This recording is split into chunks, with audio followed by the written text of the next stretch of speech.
नमस्कार। आज के इस विश्लेषण में स्वागत है। आज हम इलेक्ट्रिसिटी के बेसिक्स को एकदम सिंपल और लॉजिकल बिल्डिंग ब्लॉक्स में तोड़कर समझने वाले हैं। बुनियाद को मजबूत करने का सफर बस यहीं से शुरू होता है। क्या वाकई इलेक्ट्रिसिटी चैप्टर को मास्टर करना थोड़ा मुश्किल लगता है? असल में फिजिक्स के उन लंबे चौड़े फॉर्मूलाज को देखकर थोड़ी घबराहट होना बिल्कुल नॉर्मल है।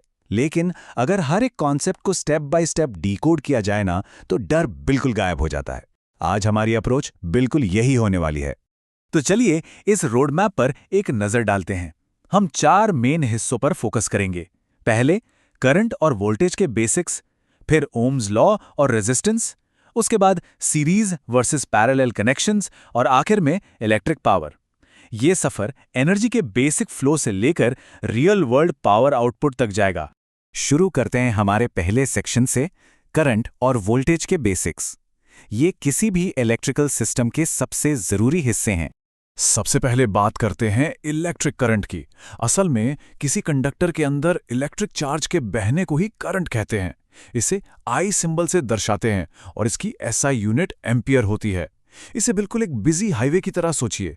जितना ज्यादा चार्ज फ्लो होगा, करंट का लेवल भी उतना ही हाई होगा। लेकिन एक सवाल है, इन चार्जेस को आगे बढ़ने के लिए किस चीज की जरूरत होती है? एक धक्के की, राइट? वही पुश, वही धक्का पोटेंशियल डिफरेंस या वोल्टेज कहलाता है। 2 पॉइंट्स के बीच एक यूनिट चार्ज को मूव करने के लिए जो काम किया जाता है वही वोल्टेज है, जिसकी यूनिट वोल्ट होती है। बिना इस पुशिंग फोर्स के चार्ज अपनी जगह से हिल भी नहीं सकता। और इन दोनों फोर्सेस को मेजर करने का तरीका भी बड़ा इंटरेस्टिंग है। करंट को मापने के लिए एमीटर का इस्तेमाल होता है, जिसे हमेशा सीरीज में लगाते हैं। दूसरी तरफ वोल्टेज को मेजर करने के लिए वोल्टमीटर यूज होता है और इसे पैरेलल में जोड़ा जाता है ताकि उन 2 पॉइंट्स के बीच का पुश एक्यूरेटली चेक किया जा सके। अब बढ़ते हैं सेक्शन 2 की तरफ, ओम्स लॉ और रेजिस्टेंस। देखते हैं कि करंट और वोल्टेज फिजिकल वर्ल्ड में आपस में इंटरैक्ट कैसे करते हैं। इस रिलेशनशिप को सबसे पहले जॉर्ज ओम ने समझाया था। उनका नियम बहुत ही सिंपल और क्लियर है। अगर टेम्परेचर कांस्टेंट रहे तो करंट सीधे तौर पर वोल्टेज के प्रोपोर्शनल होता है। मतलब जैसे जैसे वोल्टेज बढ़ेगा, करंट भी उसी हिसाब से बढ़ेगा। ये इलेक्ट्रिसिटी की दुनिया का सबसे फंडामेंटल रूल है। और इसी रूल से आती है ये बेहद famous equation, V = I × R।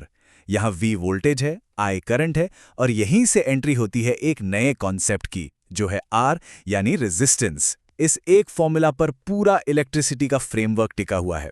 तो अब समझते हैं कि आखिर ये रेजिस्टेंस है क्या। दरअसल ये किसी भी कंडक्टर की ऐसी प्रॉपर्टी है जो इलेक्ट्रिक करंट के फ्लो को रोकती है। इसकी एसआई यूनिट ओम होती है। इसे सड़क के स्पीड ब्रेकर की तरह समझ सकते हैं। स्पीड ब्रेकर जितना बड़ा होगा, रुकावट बढ़ेगी और नेचुरली करंट का फ्लो कम हो जाएगा। ये रुकावट वायर के फिजिकल आकार यानी उसकी शेप पर बहुत डिपेंड करती है। अगर वायर्स पतली या लंबी हैं तो रुकावट ज्यादा होगी, यानी हाई रेजिस्टेंस। वहीं अगर वायर्स मोटी हैं तो रेजिस्टेंस लो होता है। एक चौड़ी सड़क पर जैसे ट्रैफिक आसानी से निकल जाता है, बिल्कुल वैसे ही मोटी वायर में चार्ज बिना किसी बड़ी रुकावट के फ्लो करता है। आगे बढ़ते हैं सेक्शन 3 पर, सीरीज और पैरेलल कनेक्शंस। जब हम एक से ज्यादा रेजिस्टर्स को मिलाकर एक्चुअल सर्किट्स बनाते हैं, तब ये रूल्स कैसे अप्लाई होते हैं, चलिए समझते हैं। रेजिस्टर्स को जोड़ने का तरीका उनके बर्ताव को पूरी तरह बदल देता है। सीरीज कनेक्शन में रेजिस्टर्स एक के बाद एक चेन की तरह जुड़े होते हैं।